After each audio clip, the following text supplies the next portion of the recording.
The City of the Singing Flame. By Clark Ashton Smith.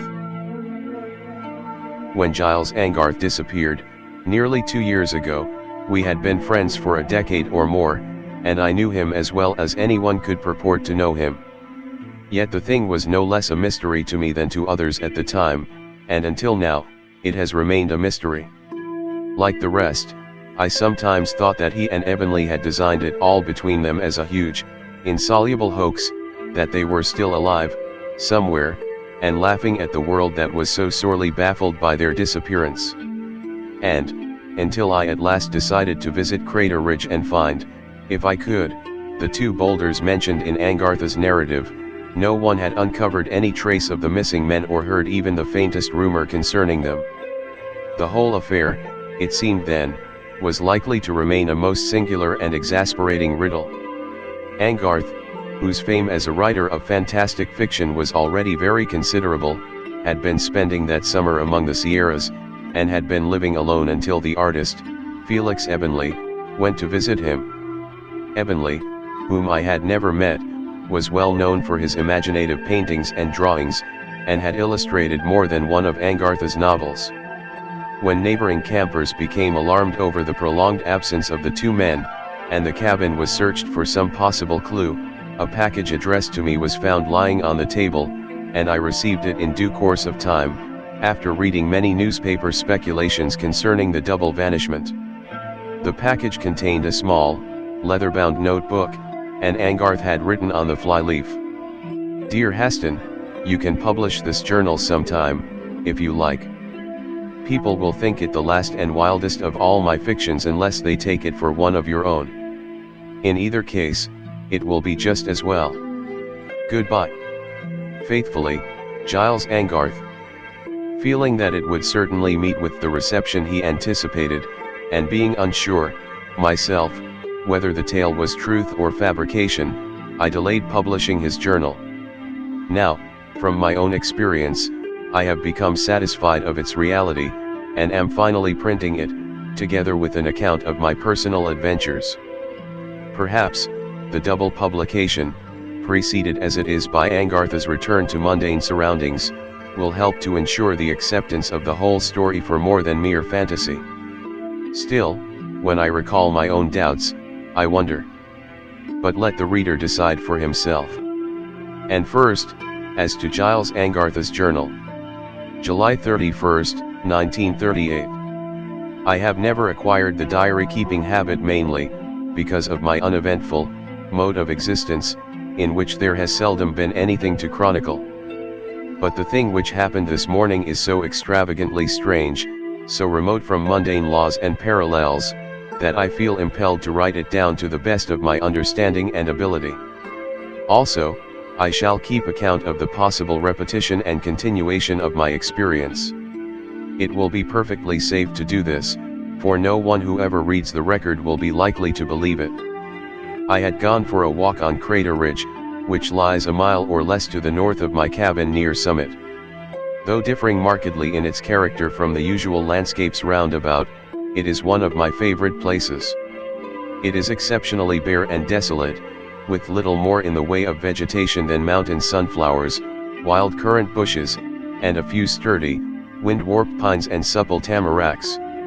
Geologists deny it a volcanic origin, yet its outcroppings of rough, nodular stone and enormous rubble heaps have all the air of scoriac remains, at least, to my non-scientific eye.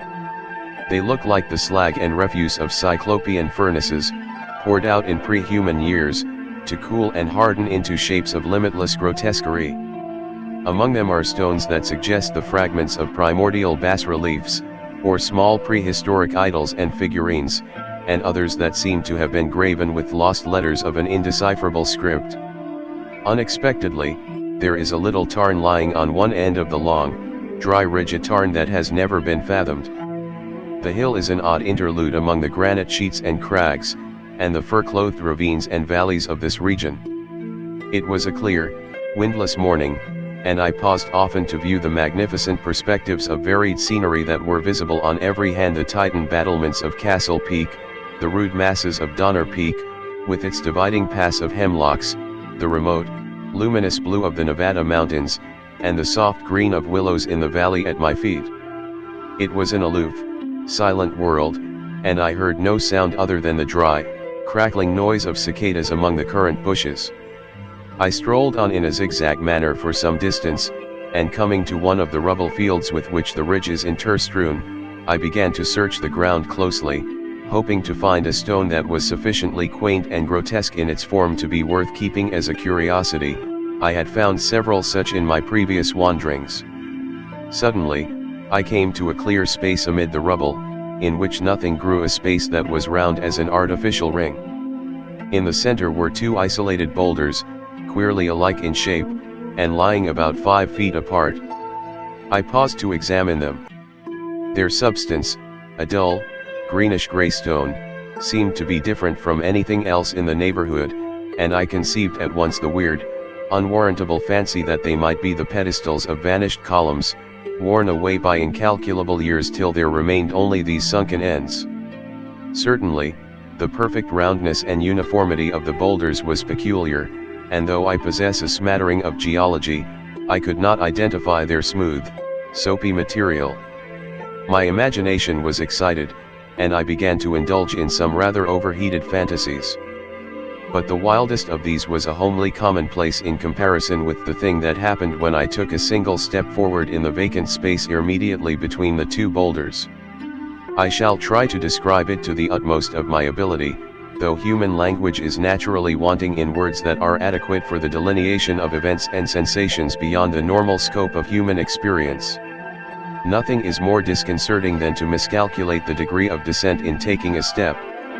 Imagine, then, what it was like to step forward on level, open ground, and find utter nothingness underfoot. I seemed to be going down into an empty gulf, and, at the same time, the landscape before me vanished in a swirl of broken images and everything went blind. There was a feeling of intense, hyperborean cold, and an indescribable sickness and vertigo possessed me, due, no doubt, to the profound disturbance of equilibrium. Either from the speed of my descent or for some other reason, I was, too, totally unable to draw breath. My thoughts and feelings were unutterably confused, and half the time it seemed to me that I was falling upward rather than downward, or was sliding horizontally or at some oblique angle. At last, I had the sensation of turning a complete somersault, and then I found myself standing erect on solid ground once more, without the least shock or jar of impact. The darkness cleared away from my vision, but I was still dizzy, and the optical images I received were altogether meaningless for some moments. When, finally, I recovered the power of cognizance and was able to view my surroundings with a measure of perception, I experienced a mental confusion equivalent to that of a man who might find himself cast without warning on the shore of some foreign planet. There was the same sense of utter loss and alienation which would assuredly be felt in such a case, the same vertiginous, overwhelming bewilderment, the same ghastly sense of separation from all the familiar environmental details that give color, form, and definition to our lives and even determine our very personalities. I was standing in the midst of a landscape which bore no degree or manner of resemblance to Crater Ridge.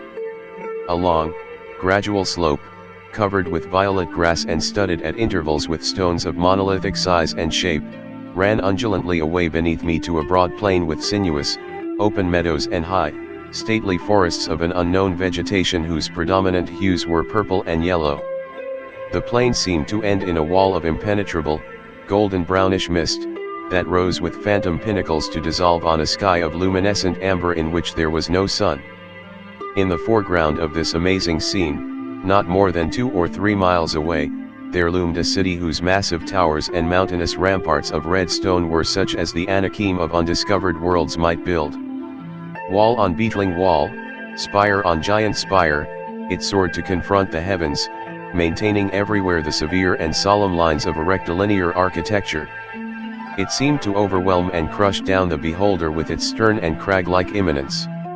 As I viewed the city, I forgot my initial sense of bewildering loss and alienage, in an awe with which something of actual terror was mingled, and, at the same time, I felt an obscure but profound allurement, the cryptic emanation of some enslaving spell. But after I had gazed a while, The cosmic strangeness and bafflement of my unthinkable position returned upon me, and I felt only a wild desire to escape from the maddeningly oppressive bizarrerie of this region and regain my own world. In an effort to fight down my agitation, I tried to figure out, if possible, what had really happened. I had read a number of trans-dimensional stories. In fact, I had written one or two myself, and I had often pondered the possibility of other worlds or material planes which may exist in the same space with ours, invisible and impalpable to human senses. Of course, I realized at once that I had fallen into some such dimension. Doubtless, when I took that step forward between the boulders, I had been precipitated into some sort of flaw or fissure in space, to emerge at the bottom in this alien sphere in a totally different kind of space. It sounded simple enough, in a way, but not simple enough to make the modus operandi anything but a brain-racking mystery, and in a further effort to collect myself, I studied my immediate surroundings with a close attention. This time, I was impressed by the arrangement of the monolithic stones I have spoken of, many of which were disposed at fairly regular intervals in two parallel lines running down the hill, as if to mark the course of some ancient road obliterated by the purple grass. Turning to follow its ascent, I saw right behind me two columns, standing at precisely the same distance apart as the two odd boulders on Crater Ridge, and formed of the same soapy, greenish-gray stone. The pillars were perhaps 9 feet high, and had been taller at one time, since the tops were splintered and broken away. Not far above them, the mounting slope vanished from view in a great bank of the same golden-brown mist that enveloped the remoter plain. But there were no more monoliths, and it seemed as if the road had ended with those pillars. Inevitably, I began to speculate as to the relationship between the columns in this new dimension and the boulders in my own world. Surely, the resemblance could not be a matter of mere chance. If I stepped between the columns, could I return to the human sphere by a reversal of my precipitation therefrom? And if so, by what inconceivable beings from foreign time and space had the columns and boulders been established as the portals of a gateway between the two worlds? Who could have used the gateway, and for what purpose? My brain reeled before the infinite vistas of surmise that were opened by such questions. However, what concerned me most was the problem of getting back to Crater Ridge. The weirdness of it all, the monstrous walls of the nearby town, the unnatural hues and forms of the outlandish scenery, were too much for human nerves, and I felt that I should go mad if forced to remain long in such a milieu. Also, there was no telling what hostile powers or entities I might encounter if I stayed. The slope and plain were devoid of animate life, as far as I could see, but the great city was presumptive proof of its existence. Unlike the heroes in my own tales, who were wont to visit the fifth dimension or the worlds of Algol with perfect sang-froid, I did not feel in the least adventurous, and I shrank back with man's instinctive recoil before the unknown. With one fearful glance at the looming city and the wide plain with its lofty gorgeous vegetation, I turned and stepped back between the columns. There was the same instantaneous plunge into blind and freezing gulfs, the same indeterminate falling and twisting, which had marked my descent into this new dimension. At the end I found myself standing, very dizzy and shaken, on the same spot from which I had taken my forward step between the greenish-gray boulders. Crater Ridge was swirling and reeling about me as if in the throes of earthquake, and I had to sit down for a minute or two before I could recover my equilibrium. I came back to the cabin like a man in a dream. The experience seemed, and still seems, incredible and unreal, and yet it has overshadowed everything else, and has colored and dominated all my thoughts. Perhaps, by writing it down, I can shake it off a little. It has unsettled me more than any previous experience in my whole life, and the world about me seems hardly less improbable and nightmarish than the one which I have penetrated in a fashion so fortuitous. August 2nd. I have done a lot of thinking in the past few days, and the more I ponder and puzzle, the more mysterious it all becomes. Granting the flaw in space, which must be an absolute vacuum, impervious to air, ether, light and matter, how was it possible for me to fall into it? And having fallen in, How could I fall out particularly into a sphere that has no certifiable relationship with ours? But, after all, one process would be as easy as the other, in theory. The main objection is, how could one move in a vacuum, either up or down, or backward or forward? The whole thing would baffle the comprehension of an Einstein, and I cannot feel that I have even approached the true solution. Also, I have been fighting the temptation to go back, if only to convince myself that the thing really occurred. But, after all, why shouldn't I go back? An opportunity has been vouchsafed to me such as no man may even have been given before, and the wonders I shall see, the secrets I shall learn, are beyond imagining. My nervous trepidation is inexcusably childish under the circumstances. August 3rd, I went back this morning, armed with a revolver. Somehow, without thinking that it might make a difference, I did not step in the very middle of the space between the boulders. Undoubtedly, as a result of this, my descent was more prolonged and impetuous than before, and seemed to consist mainly of a series of spiral somersaults. It must have taken me several minutes to recover from the ensuing vertigo, and when I came to, I was lying on the violet grass. This time, I went boldly down the slope, and keeping as much as I could in the shelter of the bizarre purple and yellow vegetation, I stole toward the looming city. All was very still. There was no breath of wind in those exotic trees, which appeared to imitate, in their lofty, upright boles and horizontal foliage, the severe architectural lines of the Cyclopean buildings. I had not gone far when I came to a road in the forest, a road paved with stupendous blocks of stone at least 20 feet square. It ran toward the city. I thought for a while that it was wholly deserted, perhaps disused, and I even dared to walk upon it, till I heard a noise behind me and, turning, saw the approach of several singular entities. Terrified, I sprang back and hid myself in a thicket, from which I watched the passing of those creatures, wondering fearfully if they had seen me. Apparently, my fears were groundless, for they did not even glance at my hiding place.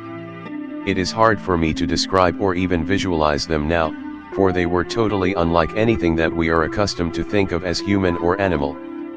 They must have been 10 feet tall, and they were moving along with colossal strides that took them from sight in a few instants, beyond a turn of the road. Their bodies were bright and shining, as if encased in some sort of armor, and their heads were equipped with high, curving appendages of opalescent hues which nodded above them like fantastic plumes, but may have been antennae or other sense organs of a novel type. Trembling with excitement and wonder, I continued my progress through the richly colored undergrowth. As I went on, I perceived for the first time that there were no shadows anywhere. The light came from all portions of the sunless, amber heaven, pervading everything with a soft, uniform luminosity. All was motionless and silent, as before, and there was no evidence of bird, insect, or animal life in all this preternatural landscape. But, when I had advanced to within a mile of the city as well as I could judge the distance in a realm where the very proportions of objects were unfamiliar, I became aware of something which at first was recognizable as a vibration rather than a sound. There was a queer thrilling in my nerves, the disquieting sense of some unknown force or emanation flowing through my body. This was perceptible for some time before I heard the music, but having heard it, my auditory nerves identified it at once with the vibration. It was faint and far off, and seemed to emanate from the very heart of the Titan city. The melody was piercingly sweet, and resembled at times the singing of some voluptuous feminine voice. However, no human voice could have possessed that unearthly pitch, the shrill, perpetually sustained notes that somehow suggested the light of remote worlds and stars translated into sound. Ordinarily, I am not very sensitive to music. I have even been reproached for not reacting more strongly to it. But I had not gone much farther when I realized the peculiar mental and emotional spell which the far-off sound was beginning to exert upon me. There was a siren-like allurement which drew me on, forgetful of the strangeness and potential perils of my situation, and I felt a slow, drug-like intoxication of brain and senses. In some insidious manner, I know not how nor why, The music conveyed the ideas of vast but attainable space and altitude, of superhuman freedom and exaltation, and it seemed to promise all the impossible splendors of which my imagination has vaguely dreamt. The forest continued almost to the city walls. Peering from behind the final boscage, I saw their overwhelming battlements in the sky above me, and noted the flawless jointure of their prodigious blocks. I was near the great road, which entered an open gate large enough to admit the passage of behemoths. There were no guards in sight, and several more of the tall, gleaming entities came striding along and went in as I watched. From where I stood, I was unable to see inside the gate, for the wall was stupendously thick. The music poured from that mysterious entrance in an ever-strengthening flood, and sought to draw me on with its weird seduction, eager for unimaginable things. It was hard to resist, hard to rally my willpower and turn back. I tried to concentrate on the thought of danger, but the thought was tenuously unreal. At last, I tore myself away and retraced my footsteps, very slowly and lingeringly, till I was beyond reach of the music. Even then, the spell persisted, like the effects of a drug, and all the way home I was tempted to return and follow those shining giants into the city. August 5th, I have visited the new dimension once more. I thought I could resist that summoning music, and I even took some cotton wadding with which to stuff my ears if it should affect me too strongly. I began to hear the supernal melody at the same distance as before, and was drawn onward in the same manner. But, this time, I entered the open gate. I wonder if I can describe that city? I felt like a crawling ant upon its mammoth pavements, amid the measureless babble of its buildings, of its streets and arcades. Everywhere there were columns, obelisks, and the perpendicular pylons of fane-like structures that would have dwarfed those of Thebes and Heliopolis. And the people of the city. How is one to depict them, or give them a name? I think that the gleaming entities I first saw are not the true inhabitants, but are only visitors, perhaps from some other world or dimension, like myself. The real people are giants, too, but they move slowly, with solemn, hieratic paces. Their bodies are nude and swart, and their limbs are those of caryatides massive enough, it would seem, to uphold the roofs and lintels of their own buildings. I fear to describe them minutely, for human words would give the idea of something monstrous and uncouth, and these beings are not monstrous, but they have merely developed in obedience to the laws of another evolution than ours, the environmental forces and conditions of a different world. Somehow, I was not afraid when I saw them. Perhaps the music had dragged me till I was beyond fear. There was a group of them just inside the gate, and they seemed to pay me no attention whatever as I passed them. The opaque, jet-like orbs of their huge eyes were impassive as the carven eyes of androsphinxes, and they uttered no sound from their heavy, straight, expressionless lips. Perhaps they lacked the sense of hearing, for their strange, semi-rectangular heads were devoid of anything in the nature of external ears. I followed the music, which was still remote and seemed to increase little in loudness. I was soon overtaken by several of those beings whom I had previously seen on the road outside the walls, and they passed me quickly and disappeared in the labyrinth of buildings. After them there came other beings of a less gigantic kind, and without the bright shards or armor worn by the first comers. Then, overhead, two creatures with long, translucent, blood-colored wings, intricately veined and ribbed, came flying side by side and vanished behind the others. Their faces, featured with organs of unsurmisable use, were those of animals, and I felt sure that they were beings of a high order of development. I saw hundreds of those slow-moving, somber entities whom I have identified as the true inhabitants, but none of them appeared to notice me. Doubtless they were accustomed to seeing far weirder and more unusual kinds of life than humanity. As I went on, I was overtaken by dozens of improbable-looking creatures, all going in the same direction as myself, as if drawn by the same siren melody. Deeper and deeper I went into the wilderness of colossal architecture, led by that remote, ethereal, opiate music. I soon noticed a sort of gradual ebb and flow in the sound, occupying an interval of 10 minutes or more, but, by imperceptible degrees, it grew sweeter and nearer. I wondered how it could penetrate that manifold maze of builded stone and be heard outside the walls. I must have walked for miles, in the ceaseless gloom of those rectangular structures that hung above me, tier on tier, at an awful height in the amber zenith. Then, at length, I came to the core and secret of it all. Preceded and followed by a number of those chimerical entities, I emerged on a great square, in whose center was a temple-like building more immense than the others. The music poured, imperiously shrill and loud, from its many-columned entrance. I felt the thrill of one who approaches the sanctum of some hierarchical mystery, when I entered the halls of that building. People who must have come from many different worlds or dimensions went with me, and before me, along the titanic colonnades, whose pillars were graven with indecipherable runes and enigmatic bas-reliefs. The dark, colossal inhabitants of the town were standing or roaming about, intent, like all the others, on their own affairs. None of these beings spoke, either to me or to one another, and though several eyed me casually, my presence was evidently taken for granted.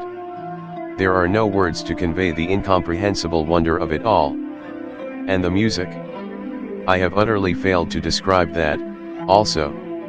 It was as if some marvelous elixir had been turned into sound waves, an elixir conferring the gift of superhuman life, and the high, magnificent dreams which are dreamt by the immortals. It mounted in my brain like a supernal drunkenness, as I approached the hidden source. I do not know what obscure warning prompted me, now, to stuff my ears with cotton before I went any farther. Though I could still hear it, still feel its peculiar, penetrant vibration, the sound became muted when I had done this, and its influence was less powerful henceforth. There is little doubt that I owe my life to this simple and homely precaution. The endless rows of columns grew dim for a while as the interior of a long, basaltic cavern, and then, some distance ahead, I perceived the glimmering of a soft light on the floor and pillars. The light soon became an overflooding radiance, as if gigantic lamps were being lit in the temple's heart, and the vibrations of the hidden music pulsed more strongly in my nerves. The hall ended in a chamber of immense, indefinite scope, whose walls and roof were doubtful with unremoving shadows. In the center, amid the pavement of mammoth blocks, there was a circular pit, above which seemed to float a fountain of flame that soared in one perpetual, slowly lengthening jet. This flame was the sole illumination, and also, was the source of the wild, unearthly music. Even with my purposely deaf-end ears, I was wooed by the shrill and starry sweetness of its singing, and I felt the voluptuous lure and the high, vertiginous exaltation. I knew immediately that the place was a shrine, and that the trans-dimensional beings who accompanied me were visiting pilgrims. There were scores of them, perhaps hundreds, but all were dwarfed in the cosmic immensity of that chamber. They were gathered before the flame in various attitudes of worship, they bowed their exotic heads, or made mysterious gestures or adoration with unhuman hands and members. And the voices of several, deep as booming drums, or sharp as the stridulation of giant insects, were audible amid the singing of the fountain. Spellbound, I went forward and joined them. Enthralled by the music and by the vision of the soaring flame, I paid as little heed to my outlandish companions as they to me. The fountain rose and rose, until its light flickered on the limbs and features of throned, colossal, statues behind it of heroes, gods, or demons from the earlier cycles of alien time, staring in stone from a dusk of illimitable mystery. The fire was green and dazzling, pure as the central flame of a star. It blinded me, and when I turned my eyes away, the air was filled with webs of intricate color, with swiftly changing arabesques whose numberless, unwanted hues and patterns were such as no mundane eye had ever beheld. And I felt a stimulating warmth that filled my very marrow with intenser life. The music mounted with the flame, and I understood, now, its recurrent ebb and flow. As I looked and listened, a mad thought was born in my mind, the thought of how marvelous and ecstatical it would be to run forward and leap headlong into the singing fire. The music seemed to tell me that I should find in that moment of flaring dissolution all the delight and triumph, all the splendor and exaltation it had promised from afar. It besought me, It pleaded with tones of supernal melody, and despite the wadding in my ears, the seduction was well nigh irresistible. However, it had not robbed me of all sanity. With a sudden start of terror, like one who has been tempted to fling himself from a high precipice, I drew back. Then I saw that the same dreadful impulse was shared by some of my companions. The two entities with scarlet wings, whom I have previously mentioned, were standing a little apart from the rest of us. Now, with a great fluttering, they rose, and flew toward the flame like moths toward a candle. For a brief moment the light shone redly through their half-transparent wings, ere they disappeared in the leaping incandescence, which flared briefly and then burned as before. Then, in rapid succession, a number of other beings, who represented the most divergent trends of biology, sprang forward and immolated themselves in the flame. There were creatures with translucent bodies, and some that shone with all the hues of the opal. There were winged colossi, and titans who strode as with 7-league boots, and there was one being with useless, abortive wings, who crawled rather than ran, to seek the same glorious doom as the rest. But among them there were none of the city's people. These merely stood and looked on, impassive and statue-like as ever. I saw that the fountain had now reached its greatest height, and was beginning to decline. It sank steadily, but slowly, to half its former elevation. During this interval, there were no more acts of self-sacrifice, and several of the beings beside me turned abruptly and went away, as if they had overcome the lethal spell. One of the tall, armored entities, as he left, addressed me in words that were like clarion notes, with unmistakable accents of warning. By a mighty effort of will, in a turmoil of conflicting emotions, I followed him. At every step, the madness and delirium of the music warred with my instincts of self-preservation. More than once, I started to go back. My homeward journey was blurred and doubtful as the wanderings of a man in opium trance, and the music sang behind me, and told me of the rapture I had missed, of the flaming dissolution whose brief instant was better than eons of mortal life. August 9th. I have tried to go on with a new story, but have made no progress. Anything that I can imagine, or frame in language, seems flat and puerile beside the world of unsearchable mystery to which I have found admission. The temptation to return is more cogent than ever, the call of that remembered music is sweeter than the voice of a loved woman. And always I am tormented by the problem of it all, and tantalized by the little which I have perceived and understood. What forces are these whose existence and working I have merely apprehended? Who are the inhabitants of the city? And who are the beings that visit the enshrined flame? What rumor or legend has drawn them from outland realms and ulterior planets to that place of inenarrable danger and destruction? And what is the fountain itself, what the secret of its lure and its deadly singing? These problems admit of infinite surmise, but no conceivable solution. I am planning to go back once more, but not alone. Someone must go with me, this time, as a witness to the wonder and the peril. It is all too strange for credence. I must have human corroboration of what I have seen and felt and conjectured. Also, another might understand where I have failed to do more than apprehend. Who shall I take? It will be necessary to invite someone here from the outer world, someone of high intellectual and aesthetic capacity. Shall I ask Philip Haston, my fellow fiction writer? He would be too busy, I fear. But there is the Californian artist, Felix Ebenly, who has illustrated some of my fantastic novels. Ebenly would be the man to see and appreciate the new dimension, if he can come. With his bent for the bizarre and unearthly, the spectacle of that plain and city, the Babylonian buildings and arcades, and the Temple of the Flame, will simply enthrall him. I shall write immediately to his San Francisco address. August 12th. Ebenly is here. The mysterious hints in my letter, regarding some novel pictorial subjects along his own line, were too provocative for him to resist. Now, I have explained fully and given him a detailed account of my adventures. I can see that he is a little incredulous, for which I hardly blame him. But he will not remain incredulous for long, for tomorrow we shall visit together the city of the singing flame. August 13th. I must concentrate my disordered faculties, must choose my words and write with exceeding care.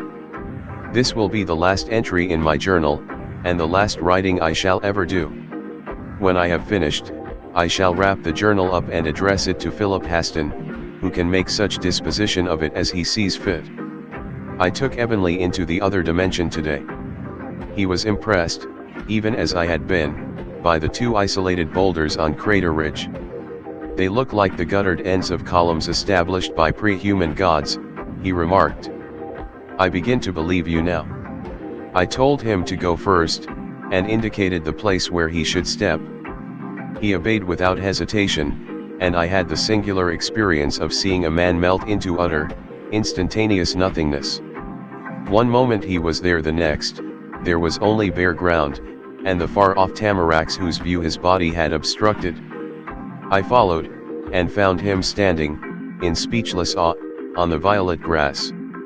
This, he said at last, is the sort of thing whose existence I have hitherto merely suspected, and have never been able to hint at in my most imaginative drawings. We spoke little as we followed the range of monolithic boulders toward the plain. Far in the distance, beyond those high and stately trees, with their sumptuous foliage, the golden-brown vapors had parted, showing vistas of an immense horizon, and past the horizon were range on range of gleaming orbs and fiery, flying motes in the depth of that amber heaven. It was as if the veil of another universe than ours had been drawn back. We crossed the plain, and came at length within earshot of the siren music. I warned Ebenly to stuff his ears with cotton wadding, but he refused. I don't want to deaden any new sensation I may experience, he observed. We entered the city. My companion was in a veritable rhapsody of artistic delight when he beheld the enormous buildings and the people. I could see, too, that the music had taken hold upon him. His look soon became fixed and dreamy as that of an opium eater. At first, he made many comments on the architecture and the various beings who passed us, and called my attention to details which I had not perceived before. However, as we drew nearer the Temple of the Flame, his observational interest seemed to flag, and was replaced by more and more of an ecstatic inward absorption. His remarks became fewer and briefer, and he did not even seem to hear my questions. It was evident that the sound had wholly bemused and bewitched him. Even as on my former visit, there were many pilgrims going toward the shrine and few that were coming away from it. Most of them belonged to evolutionary types that I had seen before. Among those that were new to me, I recall one gorgeous creature with golden and cerulean wings like those of a giant Lepidoptera, and scintillating, jewel-like eyes that must have been designed to mirror the glories of some Edenic world. I felt, too, as before, the captious thraldom and bewitchment, the insidious, gradual perversion of thought and instinct, as if the music were working in my brain like a subtle alkaloid.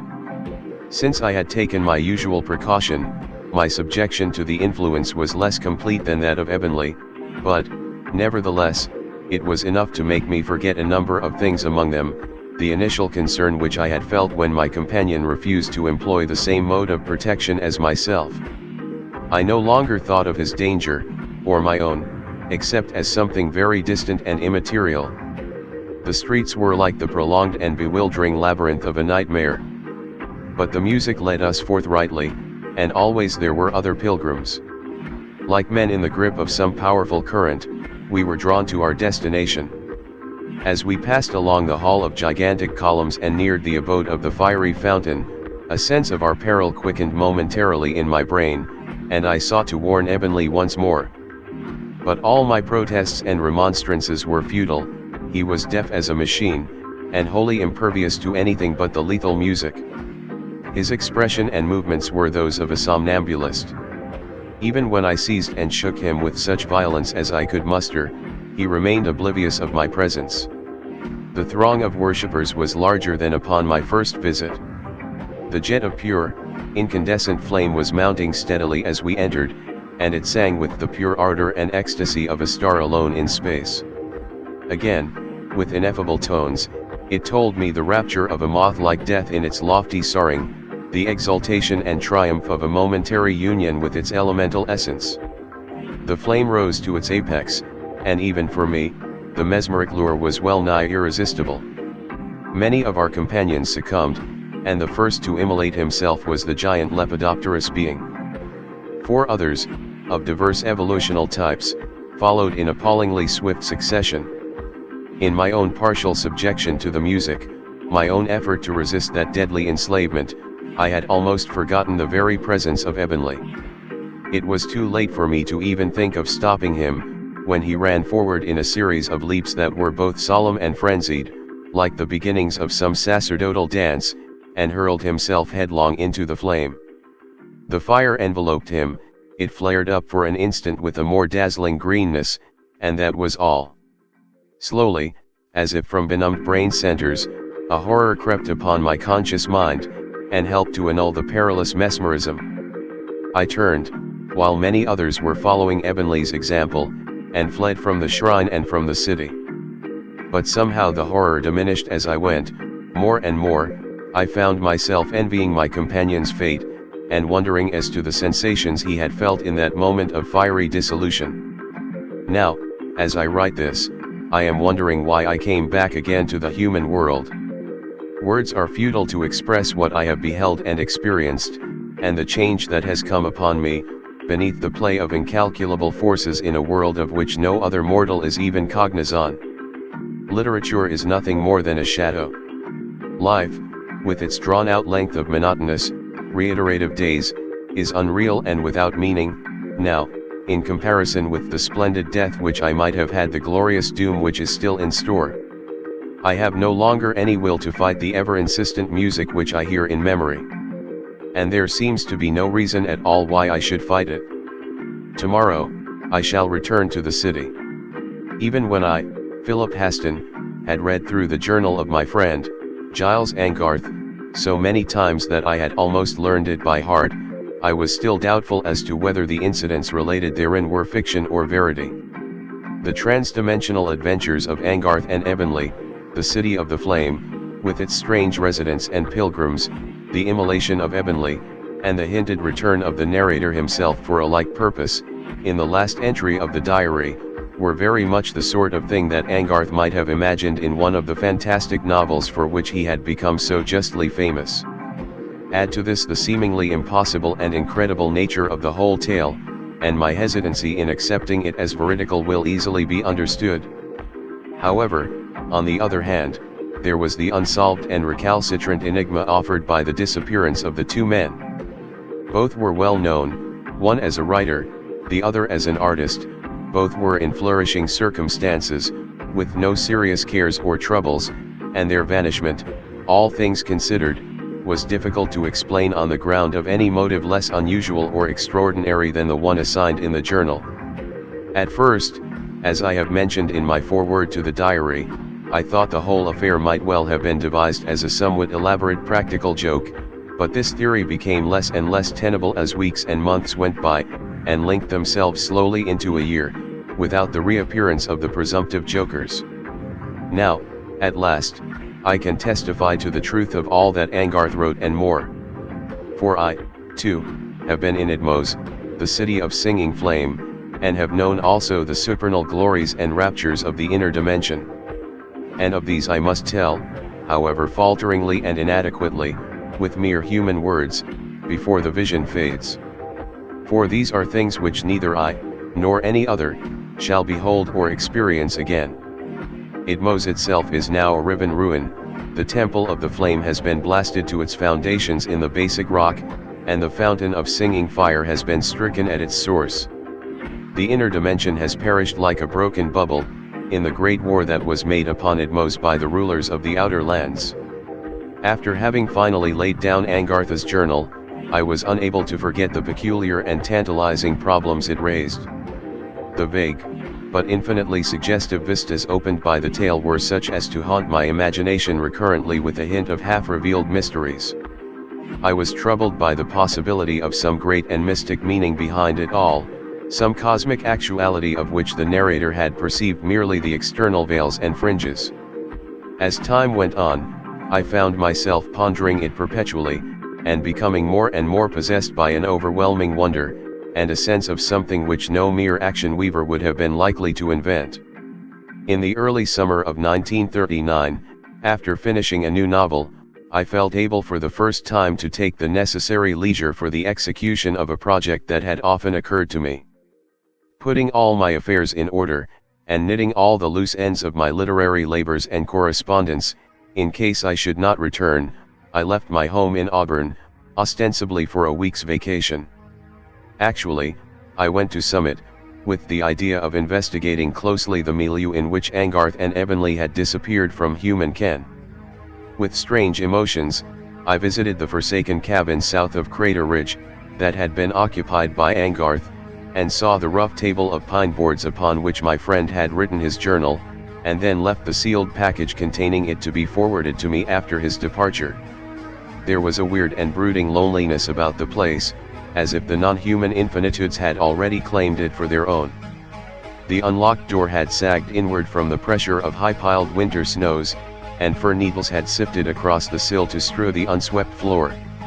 Somehow, I know not why, the bizarre narrative became more real and more credible to me, while I stood there, as if an occult intimation of all that had happened to its author still lingered around the cabin. This mysterious intimation grew stronger when I came to visit Crater Ridge itself, and to search amid its miles of pseudo-volcanic rubble for the two boulders so explicitly described by Angarth as having a likeness to the pedestals of ruined columns. Following the northward path which he must have taken from his cabin, and trying to retrace his wanderings of the long, barren hill, I combed it thoroughly from end to end and from side to side, since he had not specified the location of the boulders. And after 2 mornings spent in this manner, without result, I was almost ready to abandon the quest and dismiss the queer, soapy, greenish-gray column ends as one of Angarth's most provocative and deceptive fictions. It must have been the formless, haunting intuition to which I have referred, that made me renew the search on the 3rd morning. This time, after crossing and recrossing the hilltop for an hour or more, and weaving tortuously among the cicada-haunted wild currant bushes and sunflowers on the dusty slopes, I came at last to an open, circular, rock-surrounded space that was totally unfamiliar. I had somehow missed it in all my previous roamings. It was the place of which Angarth had told, and I saw, with an inexpressible thrill, the 2 rounded, worn-looking boulders that were situated in the center of the ring. I believe that I trembled a little with excitement, as I went forward to inspect the curious stones. Bending over, but not daring to enter the bare, pebbly space between them, I touched one of them with my hand, and received a sensation of preternatural smoothness, together with a coolness that was inexplicable, considering that the boulders and the soil about them must have lain unshaded from the sultry August sun for many hours. From that moment, I became fully persuaded that Angarth's account was no mere fable. Just why I should have felt so certain of this, I am powerless to say. But it seemed to me that I stood on the threshold of an ultramundane mystery, on the brink of uncharted gulfs. I looked about at the familiar Sierran valleys and mountains, wondering that they still preserved their wonted outlines, and were still unchanged by the contiguity of alien worlds, still untouched by the luminous glories of arcanic dimensions. Convinced that I had indeed found the gateway between the worlds, I was prompted to strange reflections. What, and where, was this other sphere to which my friend had attained entrance? Was it near at hand, like a secret room in the structure of space? Or was it, in reality, millions or trillions of light-years away, by the reckoning of astronomic distance, in a planet of some ulterior galaxy? After all, we know little or nothing of the actual nature of space, and, perhaps, in some way that we cannot imagine, the infinite is doubled upon itself in places, with dimensional folds and tucks, and shortcuts whereby the distance to Algenib or Aldebaran is but a step. Perhaps, also, there is more than one infinity. The spatial flaw into which Angarth had fallen might well be a sort of superdimension, abridging the cosmic intervals and connecting universe with universe. However, because of this very certitude that I had found the interspheric portals, and could follow Angarth and Ebonley if I so desired, I hesitated before trying the experiment. I was mindful of the mystic danger and irrefragable lure that had overcome the others. I was consumed by imaginative curiosity, by an avid, well-nigh feverish longing to behold the wonders of this exotic realm, but I did not purpose to become a victim to the opiate power and fascination of the singing flame. I stood for a long time, eyeing the odd boulders and the barren, pebble-littered spot that gave admission to the unknown. At length, I went away, deciding to defer my venture till the following morning. Visualizing the weird doom to which the others had gone so voluntarily, and even gladly, I must confess that I was afraid. On the other hand, I was drawn by the fateful allurement that leads an explorer into far places, and, perhaps, by something more than this. I slept badly that night, with nerves and brain excited by formless, glowing premonitions, by intimations of half-conceived perils and splendors and vastnesses. Early the next morning, while the sun was still hanging above the Nevada mountains, I returned to Crater Ridge. I carried a strong hunting knife and a Colt revolver, and wore a filled cartridge belt, with a knapsack containing sandwiches and a thermos bottle of coffee. Before starting, I had stuffed my ears tightly with cotton soaked in a new anesthetic fluid, mild but efficacious, which would serve to deafen me completely for many hours. In this way, I felt that I should be immune to the demoralizing music of the fiery fountain. I peered about at the rugged landscape with its far-flung vistas, wondering if I should ever see it again. Then, resolutely, but with the eerie thrilling and sinking of one who throws himself from a high cliff into some bottomless chasm, I stepped forward into the space between the grayish-green boulders. My sensations, generally speaking, were similar to those described by Angarth in his diary. Blackness and illimitable emptiness seemed to wrap me round in a dizzy swirl as of rushing wind or milling water, and I went down and down in a spiral descent whose duration I have never been able to estimate. Intolerably stifled, and without even the power to gasp for breath, in the chill, airless vacuum that froze my very muscles and marrow, I felt that I should lose consciousness in another moment and descend into the greater gulf of death or oblivion. Something seemed to arrest my fall, and I became aware that I was standing still, though I was troubled for some time by a queer doubt as to whether my position was vertical, horizontal, or upside down in relation to the solid substance that my feet had encountered. Then, the blackness lifted slowly like a dissolving cloud, and I saw the slope of violet grass, the rows of irregular monoliths running downward from where I stood, and the gray-green columns near at hand. Beyond was the Titan, perpendicular city of red stone that was dominant above the high and multicolored vegetation of the plain. It was all very much as Angarth had depicted it, but somehow, even then, I became aware of differences that were not immediately or clearly definable, of scenic details and atmospheric elements for which his account had not prepared me. And, at the moment I was too thoroughly disequilibrated and overpowered by the vision of it all to even speculate concerning the character of these differences. As I gazed at the city, with its crowding tiers of battlements and its multitude of overlooming spires, I felt the invisible threads of a secret attraction, was seized by an imperative longing to know the mysteries hidden behind the massive walls and the myriad buildings. Then, a moment later, my gaze was drawn to the remote, opposite horizon of the plain, as if by some conflicting impulse whose nature and origin were indiscoverable. It must have been because I had formed so clear and definite a picture of the scene from my friend's narrative, that I was surprised, and even a little disturbed as if by something wrong or irrelevant, when I saw in the far distance the shining towers of what seemed to be another city, a city of which Angarth had not written. The towers rose in serried lines, reaching for many miles in a curious arc-like formation, and were sharply defined against a blackish mass of cloud that had reared behind them and was spreading out on the luminous, amber sky in sullen webs and sinister, crawling filaments. Subtle disquietude and repulsion seemed to emanate from the far-off, glittering spires, even as attraction emanated from those of the nearer city. I saw them quiver and pulse with an evil light, like living and moving things, through what I assumed to be some refractive trick of the atmosphere. Then, for an instant, the black cloud behind them glowed with dull, angry crimson throughout its whole mass, and even its questing webs and tendrils were turned into lurid threads of fire. The crimson faded, leaving the cloud inert and lumpish as before, but from many of the vanward towers, lines of red and violet flame had leaped, like outthrust lances, at the bosom of the plain beneath them. They were held thus for at least a minute, moving slowly across a wide area, before they vanished. In the spaces between the towers, I now perceived a multitude of gleaming, restless particles, like armies of militant atoms, and wondered if perchance they were living things. If the idea had not appeared so fantastical, I could have sworn, even then, that the far city had already changed its position and was advancing toward the other on the plain. Apart from the fulguration of the cloud, the flames that had sprung from the towers, and the quiverings which I deemed a refractive phenomenon, the whole landscape before and about me was unnaturally still.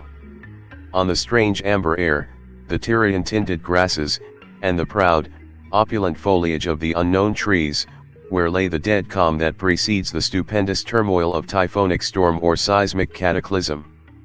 The brooding sky was permeated with intuitions of cosmic menace, and weighed down by a dim, elemental despair. Alarmed by this ominous atmosphere, I looked behind me at the two pillars which, according to Angarth, were the gateway of return to the human world. For an instant, I was tempted to go back. Then, I turned once more to the nearby city, and the feelings I have mentioned were lost in an oversurging awesomeness and wonder. I felt the thrill of a deep, supernal exaltation before the magnitude of the mighty buildings. A compelling sorcery was laid upon me by the very lines of their construction, by the harmonies of a solemn architectural music. I forgot my impulse to return to Crater Ridge, and started down the slope toward the city. Soon the boughs of the purple and yellow forest arched above me like the altitudes of Titan-builded isles, with leaves that fretted the rich heaven in gorgeous arabesques. Beyond them, ever and anon, I caught glimpses of the piled ramparts of my destination, but looking back in the direction of that other city on the horizon, I found that its fulgurating towers were now lost to view. I saw, however, that the masses of the great somber cloud were rising steadily on the sky, and once again they flared to a swart, malignant red, as if with some unearthly form of sheet lightning, and though I could hear nothing with my deadened ears, the ground beneath me trembled with long vibrations as of thunder. There was a queer quality in the vibrations, that seemed to tear my nerves and set my teeth on edge with its throbbing, lancinating discord, painful as broken glass or the torment of a tightened rack. Like Angarth before me, I came to the paved Cyclopean highway. Following it, in the stillness after the unheard peals of thunder, I felt another and subtler vibration, which I knew to be that of the singing flame in the temple at the city's core. It seemed to soothe and exalt and bear me on, to erase with soft caresses the ache that still lingered in my nerves from the torturing pulsations of the thunder. I met no one on the road, and was not passed by any of the trans-dimensional pilgrims such as had overtaken Angarth, and when the accumulated ramparts loomed above the highest trees I came forth from the wood in their very shadow. I saw that the great gate of the city was closed, leaving no crevice through which a pygmy like myself might obtain entrance. Feeling a profound and peculiar discomfiture, such as one would experience in a dream that had gone wrong, I stared at the grim, unrelenting blackness of the gate, which seemed to be wrought from one enormous sheet of somber and lustreless metal. Then, I peered upward at the sheerness of the wall, which rose above me like an alpine cliff, and saw that the battlements were seemingly deserted. Was the city forsaken by its people, by the guardians of the flame? Was it no longer open to the pilgrims who came from outlying lands to worship the flame and immolate themselves? With a curious reluctance, after lingering there for many minutes in a sort of stupor, I turned away to retrace my steps. In the interim of my journey, the black cloud had drawn immeasurably nearer, and was now blotting out half the heaven with two portentous, wing-like formations. It was a sinister and terrible sight, and it lightened again with that ominous, wrathful flaming, with a detonation that beat upon my deaf ears like waves of disintegrative force, and seemed to lacerate the inmost fibers of my body. I hesitated, fearing that the storm would burst upon me before I could reach the interdimensional portals, for I saw that I should be exposed to an elemental disturbance of unfamiliar character and supreme violence. Then, in mid-air before the imminent, ever-rising cloud, I perceived two flying creatures whom I can compare only to gigantic moths. With bright, luminous wings, upon the ebon forefront of the storm, they approached me in level but precipitate flight, and would have crashed headlong against the shut gate if they had not checked themselves with sudden, easy poise. With hardly a flutter, they descended and paused on the ground beside me, supporting themselves on queer, delicate legs that branched at the knee joints in floating antennae and waving tentacles. Their wings were sumptuously modeled webs of pearl and madder, opal and orange, their heads were circled by a series of convex and concave eyes, and fringed with coiling, horn-like organs from whose hollow ends there hung aerial filaments. I was startled and amazed by their aspect, but somehow, by an obscure telepathy I felt assured that their intentions toward me were friendly. I knew that they wished to enter the city, and also that they understood my predicament. Nevertheless, I was not prepared for what happened. With movements of utmost celerity and grace, one of the giant, moth-like beings stationed himself at my right hand, and the other at my left. Then, before I could even suspect their intention, they enfolded my limbs and body with their long tentacles, wrapping me round and round as if with powerful ropes, and carrying me between them as if my weight were a mere trifle. They rose in the air and soared at the mighty ramparts. In that swift and effortless ascent, the wall seemed to flow downward beside and beneath us, like a wave of molten stone. Dizzily, I watched the falling away of the mammoth blocks in endless recession. Then, we were level with the broad ramparts, were flying across the unguarded parapets and over a canyon-like space, toward the immense rectangular buildings and numberless square towers. We had hardly crossed the walls when a weird, flickering glow was cast on the edifices before us by another lightning of the great cloud. The moth-like beings paid no apparent heed, and flew steadily on into the city with their strange faces toward an unseen goal. But, turning my head to peer backward at the storm, I beheld an astounding and appalling spectacle. Beyond the city ramparts, as if wrought by black magic or the toil of genii, another city had reared, and its high towers were moving swiftly forward beneath the rubescent dome of the burning cloud. A second glance, and I perceived that the towers were identical with those I had beheld afar on the plain. In the interim of my passage through the woods, they had traveled over an expanse of many miles, by means of some unknown motive power, and had closed in on the city of the flame. Looking more closely, to determine the manner of their locomotion, I saw that they were not mounted on wheels, but on short, massy legs like jointed columns of metal, that gave them the stride of ungainly colossi. There were 6 or more of these legs to each tower, and near the tops of the towers were rows of huge eye-like openings, from which issued the bolts of red and violet flame I have mentioned before. The many-colored forest had been burned away by these flames in a league-wide swath of devastation, even to the walls, and there was nothing but a stretch of black, vaporing desert between the mobile towers and the city. Then, even as I gazed, the long, leaping beams began to assail the craggy ramparts, and the topmost parapets were melting like lava beneath them. It was a scene of utmost terror and grandeur, but, a moment later, it was blotted from my vision by the buildings among which we had now plunged. The great lepidopterous creatures who bore me went on with the speed of airy-questing eagles. In the course of that flight, I was hardly capable of conscious thought or volition. I lived only in the breathless and giddy freedom of aerial movement, or dream-like levitation above the labyrinthine maze of stone immensitudes and marvels.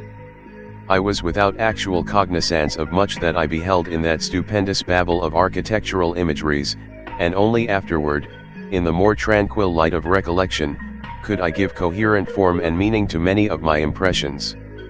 My senses were stunned by the vastness and strangeness of it all. I realized but dimly the cataclysmic ruin that was being loosed upon the city behind us, and the doom from which we were fleeing. I knew that war was being made with unearthly weapons and engine rise, by inimical powers that I could not imagine, for a purpose beyond my conception, but, to me, it all had the elemental confusion and vague, impersonal horror of some cosmic catastrophe. We flew deeper and deeper into the city. Broad, platform roofs and terrace-like tiers of balconies flowed away beneath us, and the pavements raced like darkling streams at some enormous depth. Severe cubicular spires and square monoliths were all about and above us, and we saw on some of the roofs the dark, Atlantean people of the city, moving slowly and statuesquely, or standing in attitudes of cryptic resignation and despair, with their faces toward the flaming cloud. All were weaponless, and I saw no engine rise anywhere such as might be used for purposes of military defense. Swiftly as we flew, the climbing cloud was swifter, and the darkness of its intermittently glowing dome had overarched the town while its spidery filaments had meshed the further heavens and would soon attach themselves to the opposite horizon. The buildings darkened and lightened with the recurrent fulguration, and I felt in all my tissues the painful pulsing of the thunderous vibrations. Dully and vaguely, I realized that the winged beings who carried me between then were pilgrims to the Temple of the Flame.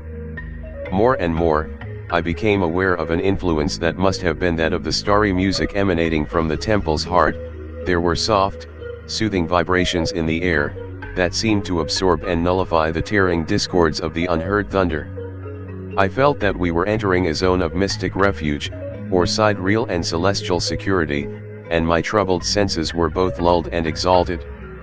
The gorgeous wings of the giant lepidopters began to slant downward. Before and beneath us, at some distance, I perceived a mammoth pile which I knew at once for the Temple of the Flame. Down, still down we went, in the awesome space of the surrounding square, and then I was borne in through the lofty, ever-open entrance, and along the high hall with its 1,000 columns. Pregnant with strange balsams, the dim, mysterious dusk enfolded us, and we seemed to be entering realms of pre-mundane antiquity and transstellar immensity, to be following a pillared cavern that led to the core of some ultimate star. It seemed that we were the last and only pilgrims, and also that the temple was deserted by its guardians, for we met no one in the whole extent of that column-crowded gloom. After a while, the dusk began to lighten, and we plunged into a widening beam of radiance, and then into the vast central chamber in which soared the fountain of green fire. I remember only the impression of shadowy, flickering space, of a vault that was lost in the azure of infinity, of colossal and Memnonian statues that looked down from Himalaya-like altitudes, and, above all, the dazzling jet of flame that aspired from a pit in the pavement and rose into the air like the visible rapture of gods. But all this I saw for an instant only. Then, I realized that the beings who bore me were flying straight toward the flame on level wings, without the slightest pause or flutter of hesitation. There was no room for fear, no time for alarm, in the dazed and chaotic turmoil of my sensations. I was stupefied by all that I had experienced, and moreover, the drug-like spell of the flame was upon me, even though I could not hear its fatal singing. I believe that I struggled a little, by some sort of mechanical muscular revulsion, against the tentacular arms that were wound about me. But the lepidopters gave no heed. It was plain that they were conscious of nothing but the mounting fire and its seductive music. I remember, however, that there was no sensation of actual heat, such as might have been expected, when we neared the soaring column. Instead, I felt the most ineffable thrilling in all my fibers, as if I were being permeated by waves of celestial energy and demiurgic ecstasy. Then we entered the flame. Like Angarth before me, I had taken it for granted that the fate of all those who flung themselves into the flame was an instant though blissful destruction. I expected to undergo a briefly flaring dissolution, followed by the nothingness of utter annihilation. The thing which really happened was beyond the boldest reach of speculative thought, and to give even a meager idea of my sensations would beggar the resources of language. The flame enfolded us like a green curtain, blotting from view the great chamber. Then it seemed to me that I was caught and carried to super-celestial heights, in an upward rushing cataract of quintessential force and deific rapture, and an all-illuminating light. It seemed that I, and my companions, had achieved a godlike union with the flame, that every atom of our bodies had undergone a transcendental expansion, and was winged with ethereal lightness. It was as if we no longer existed, except as one divine, indivisible entity, soaring beyond the trammels of matter, beyond the limits of time and space, to attain undreamable shores. Unspeakable was the joy, and infinite the freedom of that ascent, in which we seemed to overpass the zenith of the highest star. Then, as if we had risen with the flame to its culmination, had reached its very apex, we emerged and came to a pause. My senses were faint with exaltation, my eyes blind with the glory of the fire, and the world on which I now gazed was a vast arabesque of unfamiliar forms and bewildering hues from another spectrum than the one to which our eyes are habituated. It swirled before my dizzy eyes like a labyrinth of gigantic jewels, with interweaving rays and tangled lusters, and only by slow degrees was I able to establish order and distinguish detail in the surging riot of my perceptions. All about me were endless avenues of superprismatic opal and jacinth, arches and pillars of ultraviolet gems, of transcendent sapphire, of unearthly ruby and amethyst, all suffused with a multi-tinted splendor. I appeared to be treading on jewels, and above me was a jeweled sky. Presently, with recovered equilibrium, with eyes adjusted to a new range of cognition, I began to perceive the actual features of the landscape. With the two moth-like beings still beside me, I was standing on a million-flowered grass, among trees of a paradisal vegetation, with fruit, foliage, blossoms, and trunks whose very forms were beyond the conception of tridimensional life. The grace of their drooping boughs, of their fretted fronds, was inexpressible in terms of earthly line and contour, and they seemed to be wrought of pure, ethereal substance, half translucent to the empyrean light, which accounted for the gem-like impression I had first received. I breathed the nectar-laden air, and the ground beneath me was ineffably soft and resilient, as if it were composed of some higher form of matter than ours. My physical sensations were those of the utmost buoyancy and well-being, with no trace of fatigue or nervousness, such as might have been looked for after the unparalleled and marvelous events in which I had played a part. I felt no sense of mental dislocation or confusion, and, apart from my ability to recognize unknown colors and non-Euclidean forms, I began to experience a queer alteration and extension of tactility, through which it seemed that I was able to touch remote objects. The radiant sky was filled with many-colored suns, like those that might shine on a world of some multiple solar system, but as I gazed, their glory became softer and dimmer, and the brilliant luster of the trees and grass was gradually subdued, as if by encroaching twilight. I was beyond surprise, in the boundless marvel and mystery of it all, and nothing, perhaps, would have seemed incredible. But if anything could have amazed me or defied belief, it was the human face, the face of my vanished friend, Giles Angarth, which now emerged from among the waning jewels of the forest, followed by that of another man whom I recognized from photographs as Felix Ebenly. They came out from beneath the gorgeous boughs, and paused before me. Both were clad in lustrous fabrics, finer than oriental silk, and of no earthly cut or pattern. Their look was both joyous and meditative, and their faces had taken on a hint of the same translucency that characterized the ethereal fruits and blossoms. "We have been looking for you," said Angarth.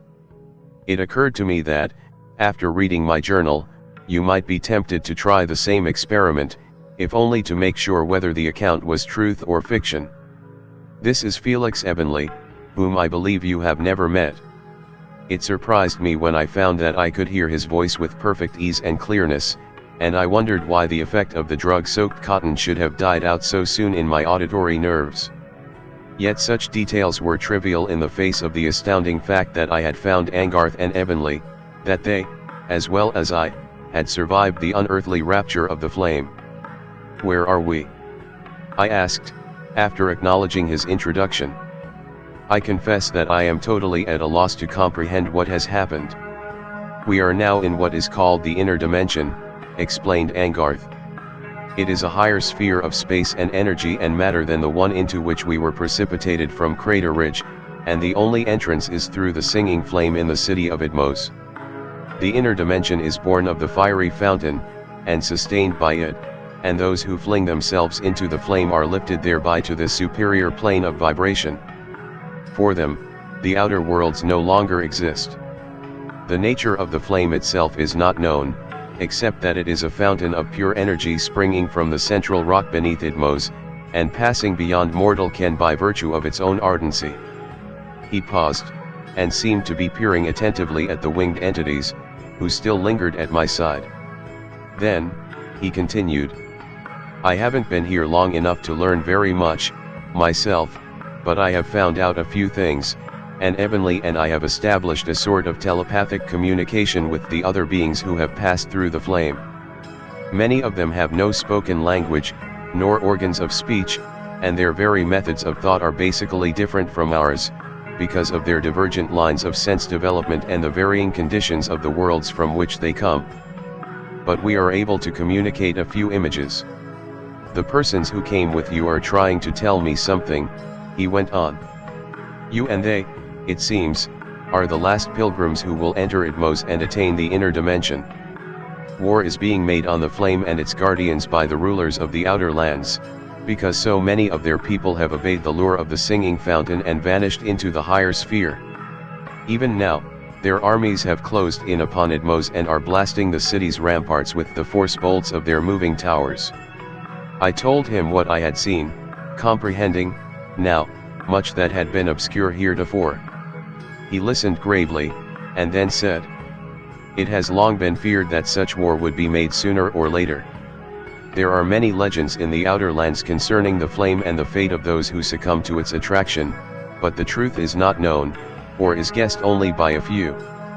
Many believe, as I did, that the end is destruction, and by some who suspect its existence, the inner dimension is hated as a thing that lures idle dreamers away from worldly reality.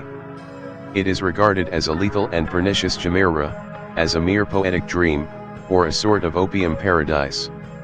There are 1,000 things to tell you regarding the inner sphere, and the laws and conditions of being to which we are now subject after the revibration of all our component atoms in the flame. But at present there is no time to speak further, since it is highly probable that we are all in grave danger that the very existence of the inner dimension, as well as our own, is threatened by the inimical forces that are destroying Itmos. There are some who say that the flame is impregnable, that its pure essence will defy the blasting of all inferior beams, and its source remain impenetrable to the lightnings of the outer lords. But most are fearful of disaster, and expect the failure of the fountain itself when Itmos is riven to the central rock. Because of this imminent peril, we must not tarry longer. There is a way which affords egress from the inner sphere to another and remoter cosmos in a second infinity, a cosmos unconceived by mundane astronomers, or by the astronomers of the worlds about Itmos. The majority of the pilgrims, after a term of sojourn here, have gone on to the worlds of this other universe, and Ebonly and I have waited only for your coming before following them. We must make haste, and delay no more, or doom will overtake us. Even as he spoke, the two moth-like entities, seeming to resign me to the care of my human friends, arose on the jewel-tinted air and sailed in long, level flight above the paradisal perspectives whose remoter avenues were lost in glory.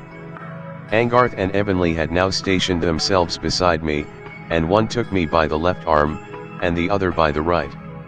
Try to imagine that you are flying, said Angarth.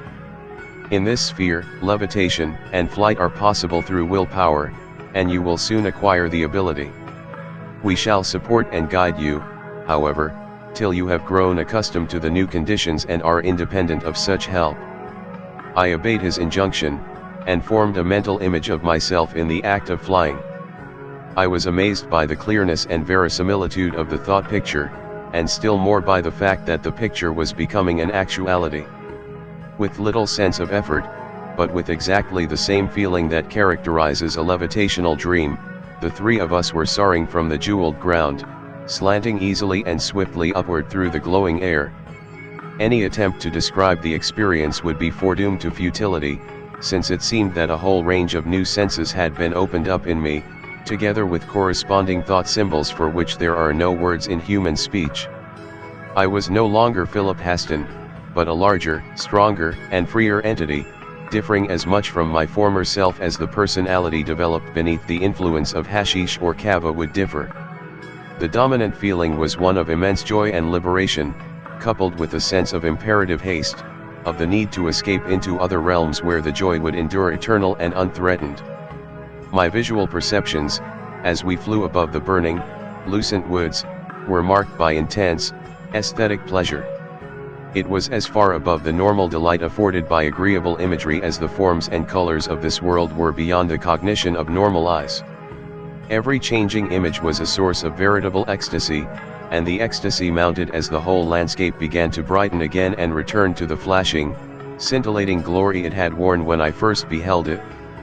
We soared at a lofty elevation, looking down on numberless miles of labyrinthine forest, on long, luxurious meadows, on voluptuously folded hills, on palatial buildings, and waters that were clear as the pristine lakes and rivers of Eden.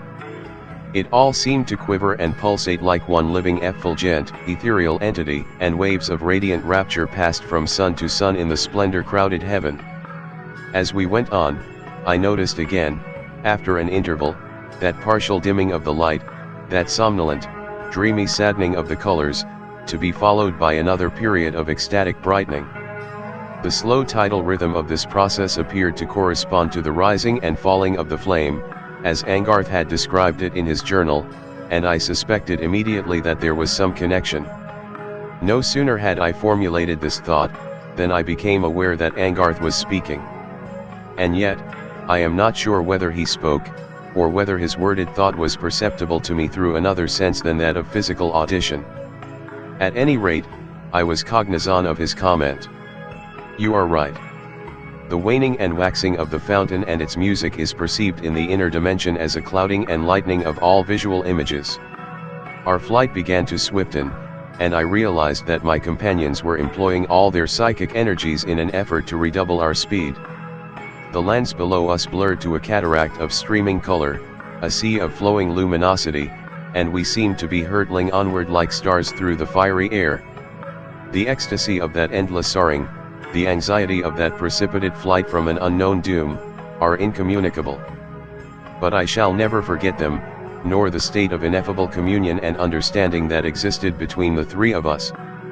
The memory of it all is housed in the deepest, most abiding cells of my brain.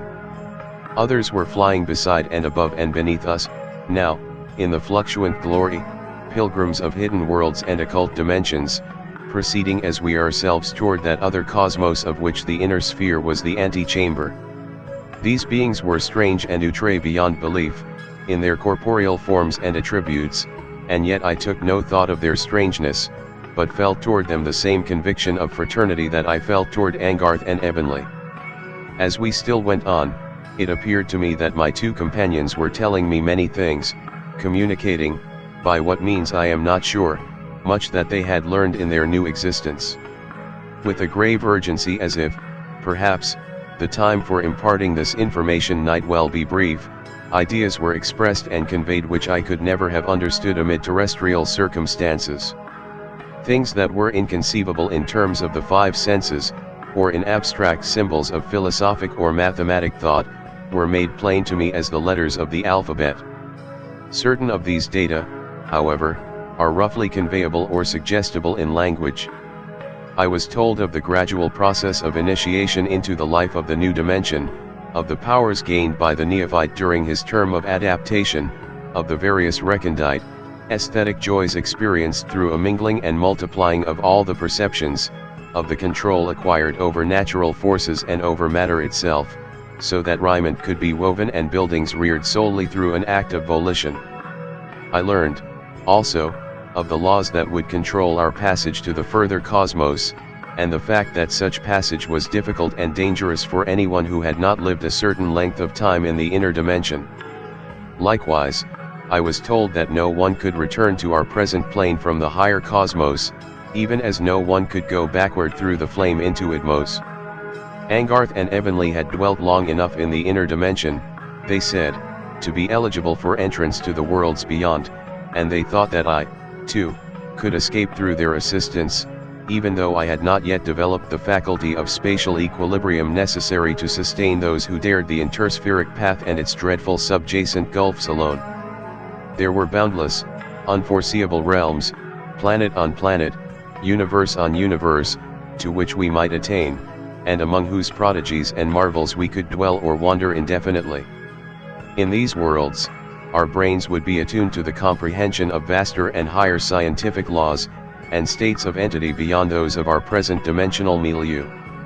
I have no idea of the duration of our flight, since, like everything else, my sense of time was completely altered and transfigured.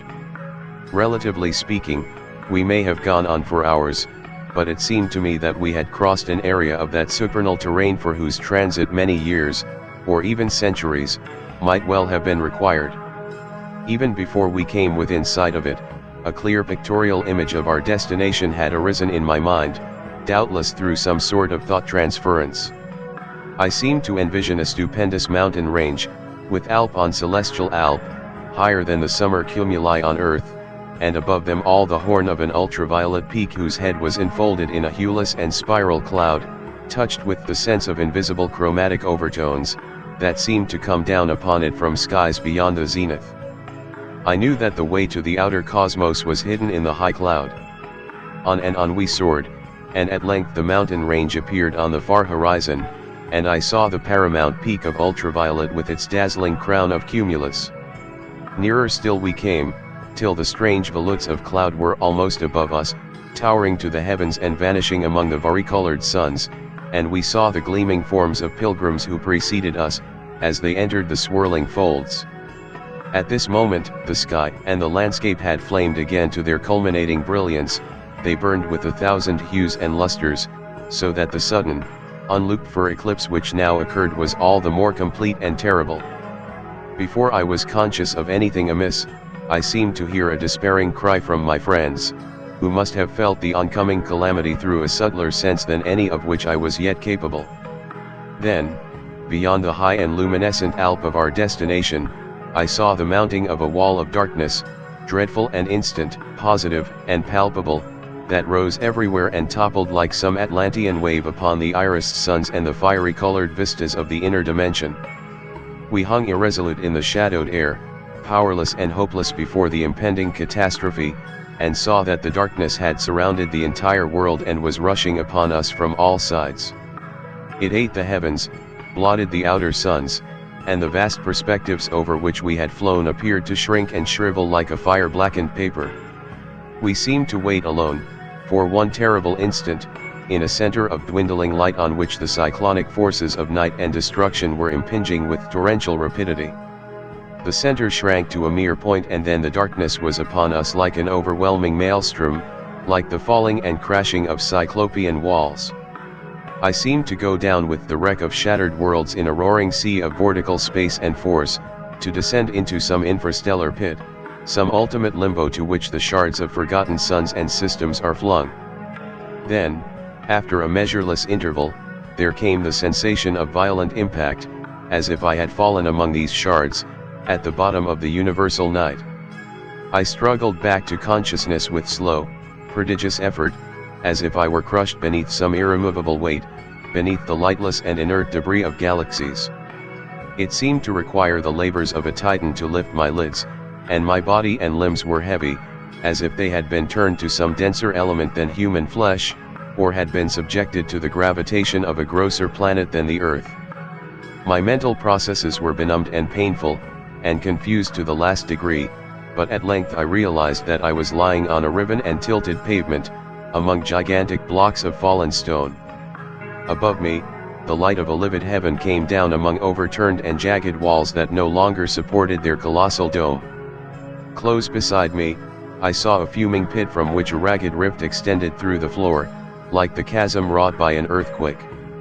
I could not recognize my surroundings for a time, but at last, with a toilsome groping of thought, I understood that I was lying in the ruined temple of Idmos, and that the pit whose grey and acrid vapors rose beside me was that from which the fountain of singing flame had issued.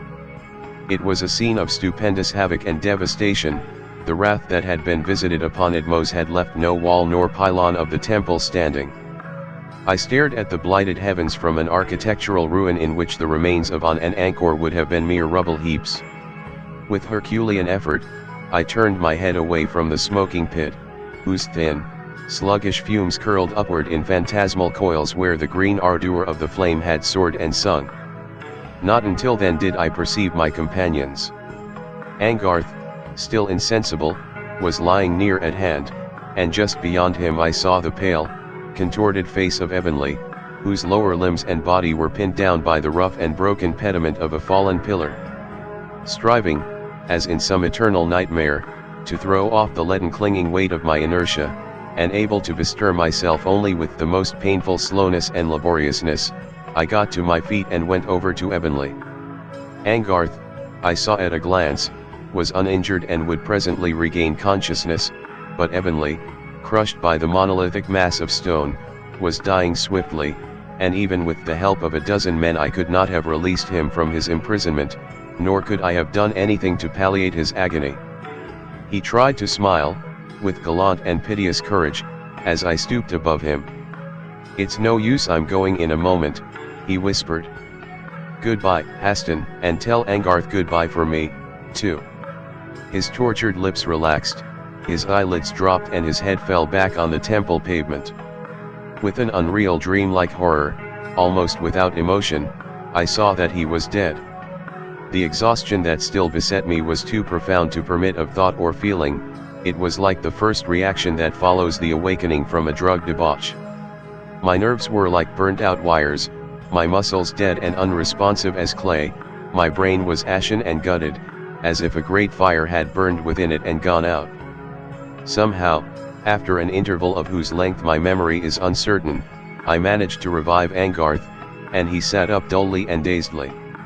When I told him that Ebonly was dead, my words appeared to make no impression upon him, and I wondered for a while if he understood. Finally, rousing himself a little with evident difficulty, he peered at the body of our friend, and seemed to realize in some measure the horror of the situation. But I think he would have remained there for hours, or perhaps for all time, in his utter despair and lassitude, if I had not taken the initiative. "Come," I said, with an attempt at firmness. "We must get out of this." "Where to?" he queried, dully. "The flame has failed at its source, and the inner dimension is no more. I wish I were dead, like Ebonly I might as well be, judging from the way I feel. We must find our way back to Crater Ridge," I said. "Surely we can do it, if the interdimensional portals have not been destroyed." Angarth did not seem to hear me, but he followed obediently when I took him by the arm and began to seek an exit from the temple's heart, among the roofless halls and overturned columns. My recollections of our return are dim and confused, and full of the tediousness of some interminable delirium. I remember looking back at Ebonly, lying white and still beneath the massive pillar that would serve as his eternal monument, and I recall the mountainous ruins of the city, in which it seemed that we were the only living beings. It was a wilderness of chaotic stone, of fused, obsidian-like blocks, where streams of molten lava still ran in the mighty chasms, or poured like torrents adown unfathomable pits that had opened in the ground. And I remember seeing, amid the wreckage, the charred bodies of those dark colossi who were the people of Itmos and the warders of the flame. Like pygmies lost in some shattered fortalice of the giants, we stumbled onward, strangling in mephitic and metallic vapors, reeling with weariness, dizzy with the heat that emanated everywhere to surge upon us in buffeting waves. The way was blocked by overthrown buildings, by toppled towers and battlements, over which we climbed precariously and toilsomely, and often we were compelled to deviate from our direct course by enormous rifts that seemed to cleave the foundations of the world. The moving towers of the wrathful outer lords had withdrawn, their armies had disappeared on the plain beyond Itmos, when we staggered over the riven, shapeless and scoriac crags that had formed the city's ramparts. Before us was nothing but desolation, a fire-blackened and vapor-vaulted expanse in which no tree or blade of grass remained. Across this waste we found our way to the slope of violet grass above the plain, which had lain beyond the path of the invaders' bolts. There the guiding monoliths, reared by a people of whom we were never to learn even the name, still looked down upon the fuming desert and the mounded rack of Itmos. And there, at length, we came once more to the grayish-green columns that were the gateway between the worlds.